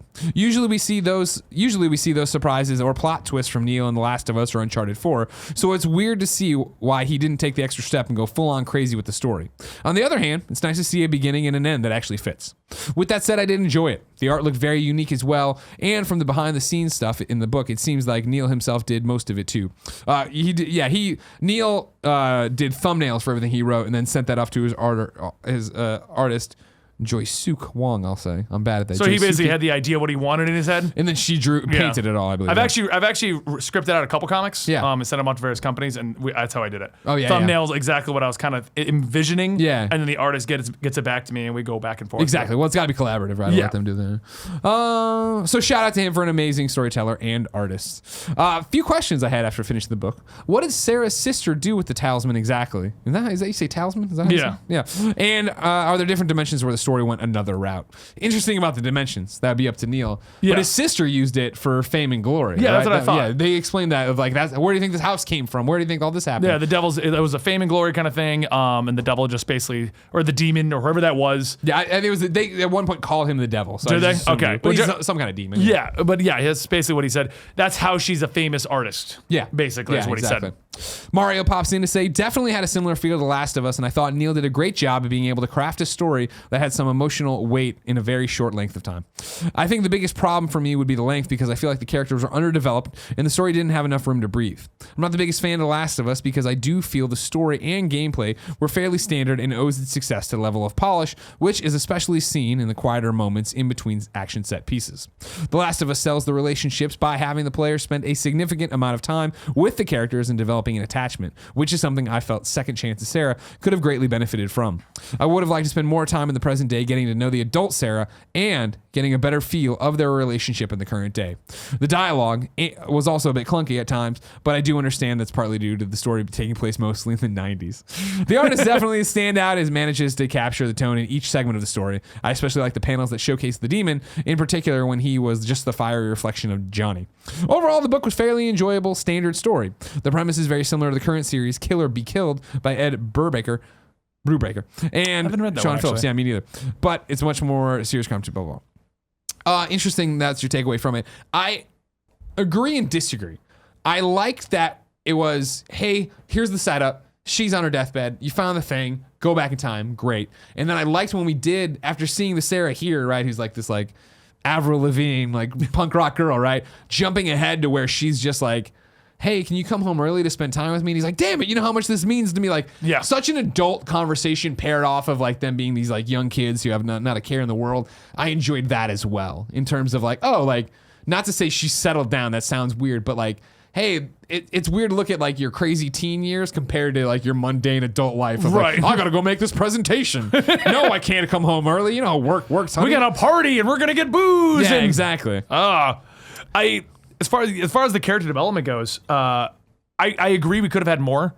I feel like we got to know enough about each of the characters to care enough. Yeah. Like we didn't need any more about her sister. We didn't need any more about the boyfriend of the sister. We got to know enough about Johnny, enough about Sarah to know what was important about this whole thing. Yeah. And he revealed, like, even though it was a little heavy-handed, being like, oh, it's our kid. We're just saving our kid and all this kind of stuff. It gave us just enough to work with. Yeah. For such a short story. Because even though it says it's like 90 something pages, it's only like 80. Yeah. But again, to what we're talking about, I like, even though I'm this guy who's like, I could have gone for more in certain aspects. Yeah. I'm so happy they didn't give me Sarah's sister and the boyfriend in the car. Yeah. And they're driving, and this is what he's an asshole, and I got that from him having a gun and firing it in the air. I have a permit. Yeah, it's a short story. All right, let's go and let's get it done. Kayla wrote in and said, first impressions, the art by Wong is nicely done, made sense with the story. Wasn't truly impressed with the story, however, did not care for the characters. This definitely needed to be longer for me to be totally invested.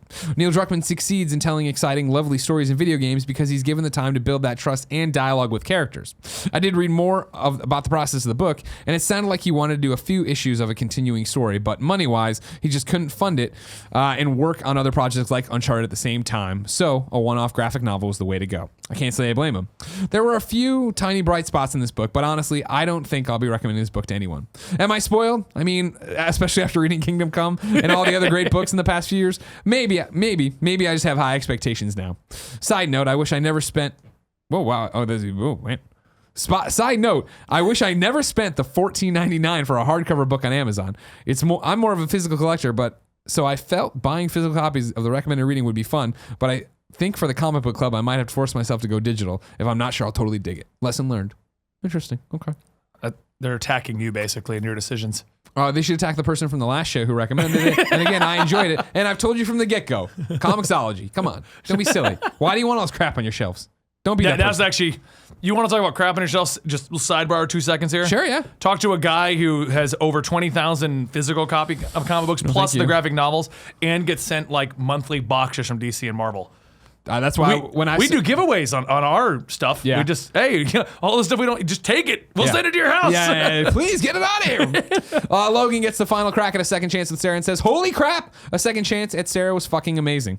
The story was great and very heartwarming, especially for me since I'm a father and boyfriend, and I know I would do absolutely anything in my power to keep my family together, including making a bet with a demon. I did like that. That it was revealed eventually it was a bet. I was like, you're mad that she sold her soul, but you're selling your soul? And I was like, no, that's not exactly what's happening. I was like, that's kind of cool. That's interesting. I like that twist. And it plays into the idea of the devil accepting that bet. Sure. Oh, I'm going to win. Yeah. Oh, your devil voice a little Irish. You're speaking of leprechaun? Maybe a leprechaun. Not devil. gonna lie, I might have them mixed up. Not gonna lie, I was a little choked up at the end with them all together after everything he had just done to save his wife so they could be together. And I loved how that it was their son just being mentioned to her that was the reason she destroyed the talisman and the demon in the process. Like, she loved her sister so much that the vision she had of seeing her son reaching out to her made her think otherwise. And I feel like her sister would tell her not to have made the deal for a solo, blah, blah, blah. I also enjoyed how it escalated in certain scenarios with the ex instead of blah, blah, blah, blah. So yeah, mixed reactions on this one. I think for me personally, it exceeded my expectations. For you to come out and be like, hey, there's this comic from Neil Druckmann, a guy you know and like, that you've never heard of. I'm like, oof, I feel like I should have known about that already. Right. Yeah, you know what I mean? I mean, typically, if you're not proud of your own work, you kind of make it go away. Mm-hmm. I had a book that we got published that I actually wrote, and I was all excited about it. And it got sent to the wrong editor who didn't edit anything, so all of the spelling errors and grammatical problems are in there. I don't mention the title of that very often. Understandable. Yeah, it's like, I wrote a book. What's the name? You don't want to know. Benny, here's where we come to the part in the show, Greg's Comic Book Club, where we talk about what the next required reading is. A graphic novel for everyone to watch and read. That's what I'm putting you on the spot. Thanks. You've got to tell us what we should read. We need a graphic novel to jump into for required reading. You dropped your wallet. Kevin, come get his wallet before he can get down and get it. Scurry in there, get it. Go through all the credit cards. Crawls in, takes it. Does it. He's a crazy person. What should we, as the Kind of Funny community, the Greg's Comic Book Club, what is the thing we should be reading for issue 3? For issue 3. Yeah. Is there any limit? Like, can it not be new? Can it not be bad? I'll give you whatever you want. I so far, I mean, I like to do a trade or a graphic novel or whatever. Like, so it's like, hey, here's a very simple thing to go get. You know what I mean? One book. What I'm thinking, I don't know if it's too new, and I'm pretty sure it came out, but are you familiar with the Earth 1 universe? From DC? Yeah. Yeah. Okay. After like 4 years of delays, Green Lantern came out like last week. Oh, really? Or it's coming out like this next week. Okay. I'll look real fast. I personally like Superman Earth 1. Yeah. Wonder Woman Earth 1 didn't click for me. Batman Earth 1 I think is fucking awesome. Yeah. Teen Titans, I don't care enough about Teen Titans to read it, so I just haven't done it. I wasn't a fan of it, but my one of the guys in my office, who is a huge Teen Titans fan, loves it. Okay. Like, I didn't mind it, but I liked Superman, I liked Batman. Those are the two I liked. Sure. Wasn't a huge fan of Wonder Woman, but I'm pretty sure that the ad is that it comes out, it said March, really early March, which is why I'm thinking like Wednesday. We're checking on the thing. On sale 3/14. It's too far out, isn't it? No, that's fine. It's a monthly show. Oh, so we'll record, or it'll post every time. If you didn't know, there's no rigmarole for this show because you're on Patreon. You already know. You just read all the text that comes with it. But we post this show monthly, the first Wednesday of every month. Okay. So this totally works for 3/14. Oh, that's why I couldn't find it. Because when you originally invited me, you're like, hey, we're going to film the first one tomorrow. And I went looking for it. I couldn't find it because I didn't know the schedule. I eventually gave you a link, yeah. Yeah. So yeah, you would have what? If it comes to the 14th, then you would have 1, 2. It'll be 3 weeks after. That's fine. Okay. There you go. Everybody, for the first time ever, we're doing something current. Green Lantern, Earth 1. Well, it's only issue 1. 3.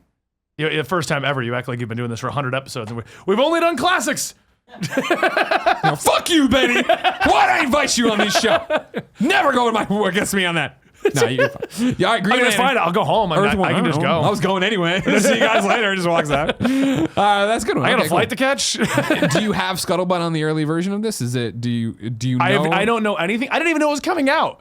Like, I was reading through a comic and it was the ad in the back, and I'm like, it's funny. Yeah, you showed what? The art for this. Look, I've seen forever. I have a Green Lantern tattoo. Hell yeah, you do. Hell yeah, you do. Yeah, I had seen this art forever ago. It's been that and the Flash have been delayed years, and so it's finally dropping. If you're not familiar with the Earth 1, The idea is that they go off, Realistic. they make realistic versions of this, and they just put them out as hardcover graphic novels. Yes. So it's like, it isn't issue by issue. It's none of this bullshit. Nope. It's just out of the blue one day for $25. This book drops and it tells the whole story. And the general idea of these Earth One books, as Jeff Johns has said, is that they want to be able to just tell a solid story. Yeah. Not be constrained by time or release schedules or whatever. They just want to tell a good story, get good art with it. And up till now, they've all been pretty good. Yeah. I mean, the only complaint I have against the Teen Titans is I'm not a huge fan of the Teen Titans. Right. Not that it was a bad story. Sure. So. No, I hear you. No, that's a good one. So yeah, Green Lantern Earth 1 Volume 1 out March 14th. And I will try to get the video out for it before then, so that way if they can't even, because it's a little pricier. Sure, yeah. Yeah, that way cover it over my channel. Good. Okay. Comicstorian. Oh yeah, YouTube.com. Comicstorian. You're so much bigger than us. I assume everybody already knows. They know what they're doing. It's kind of a problem I run into. Everyone assumes. Well, you know what? We're here to pimp your stuff, so don't worry about it. This on my notes I have is my update on Superman. This is you're writing a Superman script? Yeah, just for a fan thing, not for DC. Oh, okay. I was like, please. How have I not heard about this? DC's like, hey, guy who's never written anything, you want to come write a Superman book? I'm like, yeah, I'll take me and Bendis, we got it covered. Don't worry. Bendis is going to do his thing. Yeah. I'll do mine. We've collaborated. The update on Superman, and I remember Superman's crossed out. It's Super's crossed out, so it's just man. I'll pitch this to you later or send you links or whatever. Okay. Is that this is why I went public with it. In terms of, hey, I'm doing this year. My New Year's resolution to write the Superman script. Right now, it's 5 issues. Is that nothing's changed since issue 1 of the Comic Book Club? Guess what happened? Monster Hunter came out. Work got crazy and kicked up again. I have no time to write. But this is why I put it out there publicly that I'm doing this year, so that I have what I really need to do is put deadlines on the issues now. Because I'm gonna write it this year. You start in January. I wrote all this stuff. It's been great. I have it all here. I love it. But now it's like, okay, now I gotta actually sit down and write these books. Right. Not just the outlines, get this off that and do all this stuff. So update is that I haven't done anything, but I still need to. Don't shake your head at me, Kevin. See, that's a much better New Year's resolution. Mine was to just get 100% all the Final Fantasy games this year. But that's a good one too. I mean, not a fun one. It's a challenge. Nobody would like that. But so it's far, something I'm failing horribly. I got 1 in the bank. It was Final Fantasy 15, and I'm working on 12. Let's jump into the big questions for issue 2. We're going to start with my dog, Nick96. In terms of a topic for discussion, I wanted to ask, is there such a thing as a good retcon? It seems to me, whenever I hear about retcons, it's in a negative light. I just Google searched it, and CBR.com has the top 15 best retcons. Reading through this, it seems a good retcon is when bad writing is being rectified.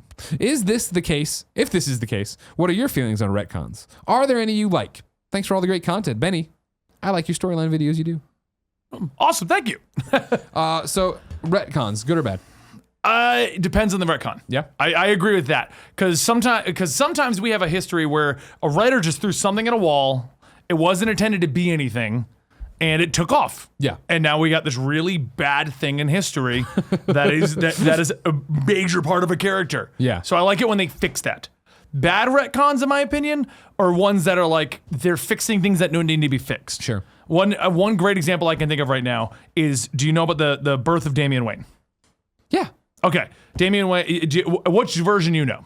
I like the one where I like the one where Batman was drugged or whatever, Yes. and like Talia had sex with him, and then went off and had the baby and came back, and he just got dropped on the doorstep and like, I'm your son. Right, and you know that when Grant Morrison, I believe it was Grant Morrison, wrote the original stuff for that. Son of Batman, yeah. Yeah.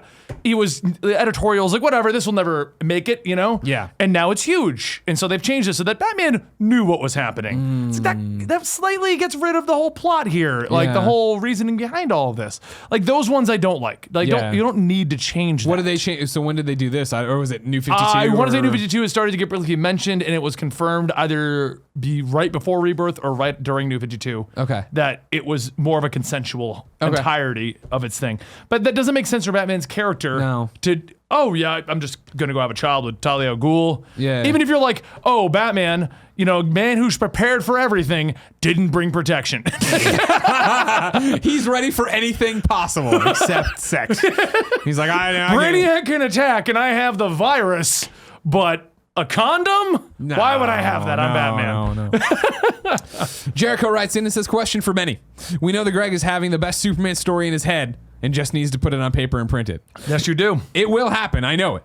What is your best story, Benny? What would you want to write? Something that also takes place in the DC universe, but not necessarily something canon? Who are the main characters? Please give us your elevator pitch. Okay. I'm gonna rehash something that I literally just pitched on my podcast about a week ago.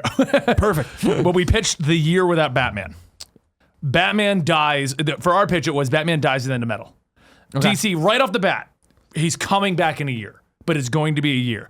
And the story would be, how does the DC universe itself move on without Batman? Okay. So we have like just 1 month of mourning. You know, some of the characters would get a few, like Superman would have to have a few issues. Damian would have to have a longer period of mourning, you know? Yeah. But it would move on to what would happen without him. Have earth-shattering effects come in and do things. We've seen it without Superman. Yeah. That's going on right now in Injustice 2. How they handle things without Superman. We've never seen it without Batman himself. So you're talking about not even the mantle, because he did die, right? Not even the mantle, because the mantle gets moved on. Yeah. When it was Final Crisis, we had Dick Grayson take over. So good. Zero Batman. It's decided that no one will take over the mantle of Batman. They're just going to let it move on finally. And we're going to move on with our lives. Yeah.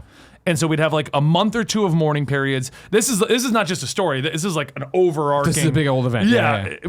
And then we just, after the first couple of issues, we just move on.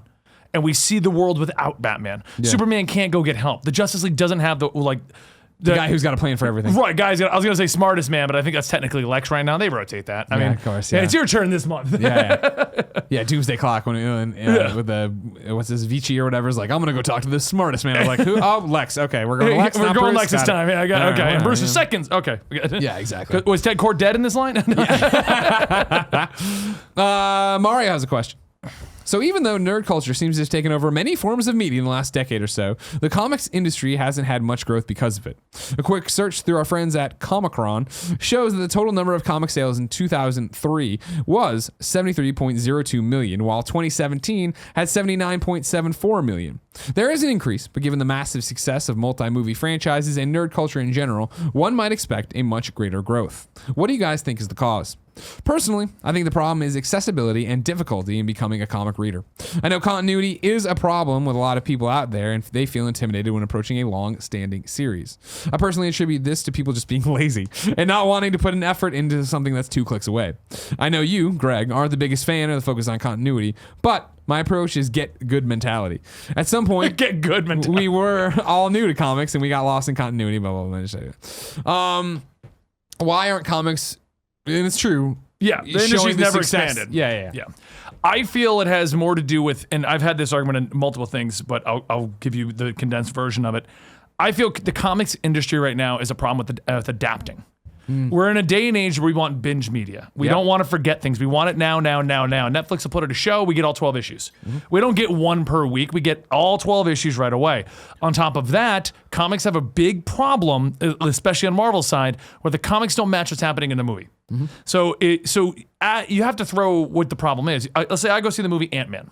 Okay, and I go to at first, in order to get a comic, I then have to either find a website that will give it to me. Comixology is not as well known as I think it should be. Blows my mind. Literally, at least 3 times a week, somebody hits me up like, "Hey, I want to read comics. I know you talk about it. Where do you download?" I'm like, I thought I say Comixology enough to say that, but I feel you. I'm not no one judging knows you. about it. Yeah. Most people still recognize comic books as something I have to go to a comic book store for, which our comic stores aren't adapting to what's going on. They're not putting in gaming material. So a lot of comic stores are shutting down because they're not adapting to the problem with the media right now. So I have to go to the effort of finding a store, finding a current storyline that's going on, driving to the store. Then I'm looking for the Ant-Man that's in the movie, and he's not here. Right. Yeah, I don't have And it's him. on issue 42. And it's I'm on like, issue what the 42, fuck? and I'm like, do I start here? Do I go pick it up? Do I get trades?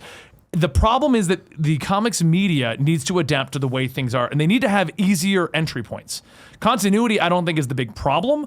I think not knowing where to start is the big problem. Because when I go Game of Thrones, I tell you, you've never seen Game of Thrones, okay? Yeah. I tell you to go watch Game of Thrones, you know where to start. You go, okay, I'll start at season 1, Episode 1. Right. That is where it begins. Yeah. You know this. It's easy to find. And if you don't, even if you want to do something like Dragon Ball, you can find tons of watch lists online telling you what to skip because it's filler. Yeah. You know? But what I'm saying is like everything is so much easier to get into. It's so much, here's where I get it. Here's where I watch it. Here's how I do it. Yeah. Comics don't have any of that. Yeah. It's a process to even go buy them. And then you don't know what to buy. It's for me mind-boggling that Marvel Unlimited or even Comicsology hasn't adapted to being a social site where it is like, hire hosts, hire us, hire whatever, of like, Greg, you're a big Superman fan.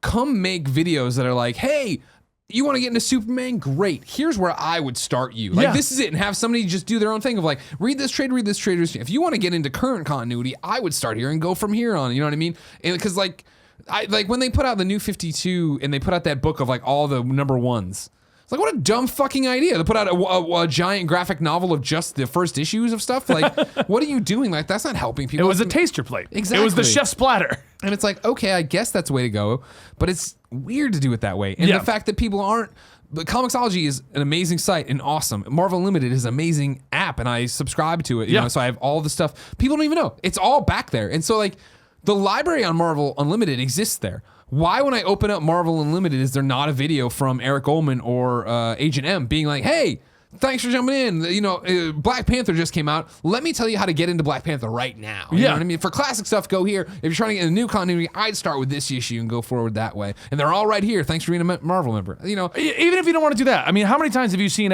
here's the checklist? Yep, at the end of an issue. At the end of an issue. Why isn't there a checklist of, hey, you want to read Green Lantern? Here's where it starts. Here's the breaking points if you don't have the money to go get all of Jeff Johns' run. Yeah. You know? Yeah. And that's the other big part of this all is money.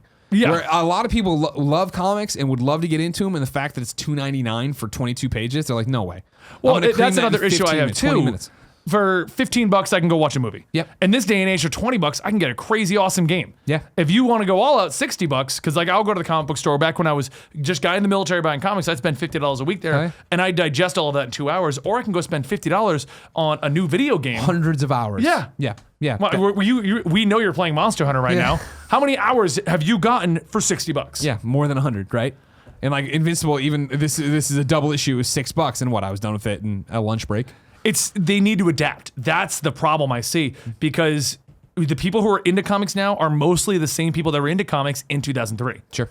They've passed it on to their kids. It's a hobby that people get into, but not in droves. Yeah. Because it's not accessible. And that's why I think stuff like Earth 1 is a great move. Yeah. Of, hey, here's this story. Here, it's everything you need to know. It's not tied in. This is always my argument with continuity. Even like Superman, American Alien. Here it is. It's just this thing. Yeah. Pick it up and go, and you know everything. And I think it would probably... That's why they're doing Batman White Knight like that. Yeah. I don't know if you're following that one, but it's amazing. Yeah, and that's just like, do more of that. But even...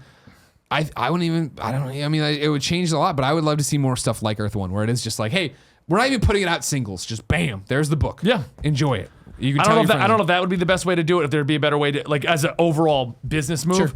Sure. Or maybe just get your knowledge of comic books on, like, I think Injustice 2 is great because every week it comes out. You can't forget it. Yeah. It's a 99 cents an issue. Yep. It's easily digestible, easy to follow. You remember, I'm sure, when we started using digital, and it was that, all right, cool, here's this DC weekly digital thing, and you're like, wow, a lot of this is shit. Oh, yeah. You know what I mean? And that's what it is. And like the art's garbage, and it's even like, and I love Injustice. Because they didn't want to take the risk. Even Injustice 1, right? Like some of the art was bad. Oh, like they would rotate the artists. There's that one of Superman, Batman punching a punching bag, and his teeth are like this. You're like, who the fuck drew this? Like, whoa, you know what I mean? Like, I don't even. That's not how you punch. Yeesh. Like all my teeth exposed to my gums. I'm like, what do you fucking do? We've talked about what you think people should be reading. Obviously, my pull list going. Let's kick it over to the Patreon folks. Jericho says Outcast Volume 4. It's moving slower now, but I'm still intrigued. The story is going. The end as cruel as we expect from Robert Kirkman. He says and then he says Outcast Volume 5. Wow, that might have been the best addition to the whole plot. Don't want to spoil it, but like Outcast, have you been reading? Are you keeping up with? That one I've not been following at all. For Robert we Kirkman. had done it when it first came out. Like, I mean, issue 1, read it. I was like, all right, whatever. And then when we did, I read issue 1 and that was it. When we were doing required reading, I did trade 1. I was like, all right, this is interesting enough. And then what he's saying, like, caught up on volumes now, which is just how I'm going to read that book. I am like, wow, this was a very slow burn to get to this not being the book you thought it was.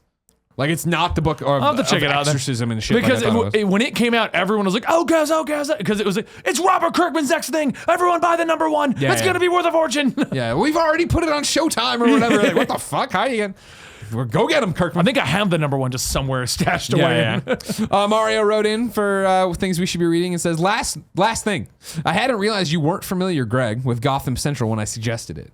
He pitched this last week as something I need to read. When I had done a DC Universe online visit years ago, they gave all of them to me. They're on my shelf in the plastic wrap. I've just never read them. You did the online game visit? Yeah. Oh. Yeah. I like that game. I love that game. They still send me stuff because I did a few things with them. Oh, dude. They're friendly. They're really friendly. Well, guess what? Not that big of a market for the DC Universe Online MMO. No. However many years later. Sadly, no. So Greg Miller put 750 hours into it. Yeah, they still talk to Greg Miller quite a bit. Elevator pitch is that it's NYPD Blue meets Gotham. The series focuses on major crimes unit for the GCPD, 2 shifts, day and night, and has them follow normal cases like a missing person and also how they deal with super criminals. The Joker storyline is easily the standout and is actually partly what inspired The Dark Knight, especially the interrogation scene. It's a very grounded story and has very little Batman in it, just FYI. I'm not a huge Batman fan, and I am a huge crime fiction fan, so this is right up my alley. Did you ever read Gotham Central? I know of it. I've never really People dived love it. into Yeah, I know that. Yeah, yeah. I know that the show Gotham is based on the premise of it. Yeah, true. And so if you've watched Gotham, you kind of get the idea of what it is. No Batman. But then the show does, we have Kid Batman. Kid Batman. Always coming up. And maybe the We're Joker, never going to do maybe Batman, not, but check out this little kid in this bodysuit. Kayla wrote in to say Swamp Thing Winter Special by Tom King, Jason Fabach, and the late Len Wein. What a surprise this was. The King story is fantastic, and if I had any doubt, it wouldn't be. Oh, as if I had any doubt, it wouldn't be. Sorry. It's Tom King. Yeah, exactly. And the way they did the final story for Len Wein was incredibly thoughtful and respectful to a legend like him.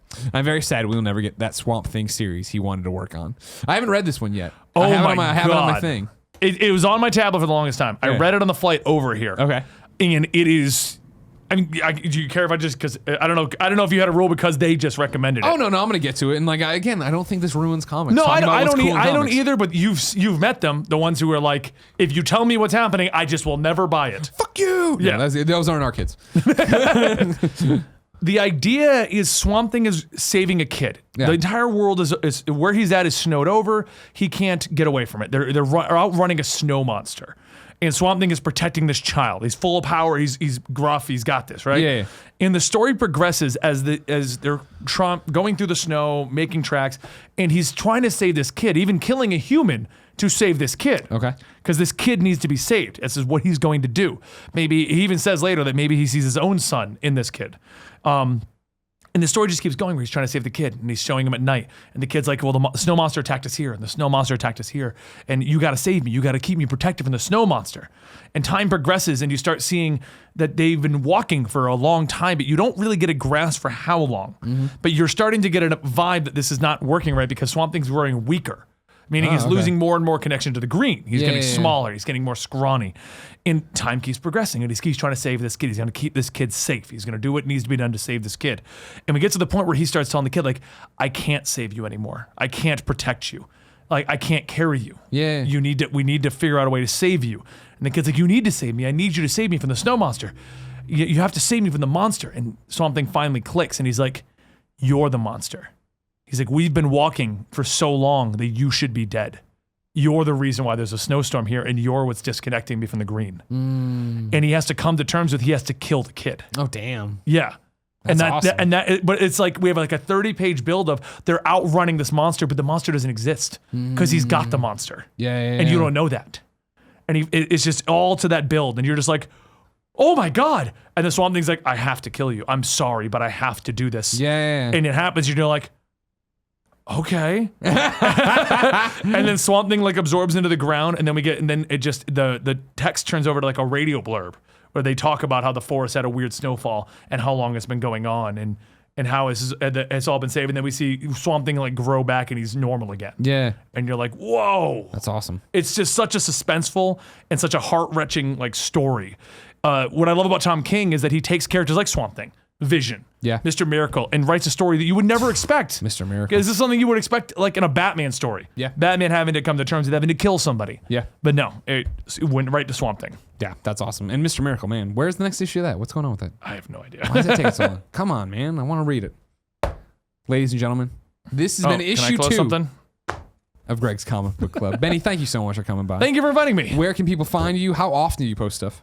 Every day, sometimes Okay. twice a day. YouTube.com/Comicstorian. YouTube.com/Comicstorian. Every day we bring out the dramatic readings for comic book stories, catching you up on your favorite storylines. Typically, we post them like a month after they come out, so we don't really affect the direct sales. We help boost the secondary sales. And we do a podcast on the weekends. We talk about comic books over there. Comic book talking is all what do they do over there. It's a great channel, guys. Go subscribe to it. Hit him Thank up you. on Twitter. Twitter's Comicstorian, Instagram's Comicstorian. It's Comicstorian across the board. Nailed it. That's Yeah. branding. Yeah. Benny, thank you so much for coming by. Thank you for having me. Ladies and gentlemen, until next time. You know I'm going to be here next time, right? Oh, are you? I'm just going to hide right here. Yeah. He's like gonna Swamp Thing. pop up. You mentioned comics, he just appears. Comics, huh, Greg? Until next time, thank you so much for your support on patreon.com/kindafunny. It's been our pleasure to serve you. Finger guns. Nailed it.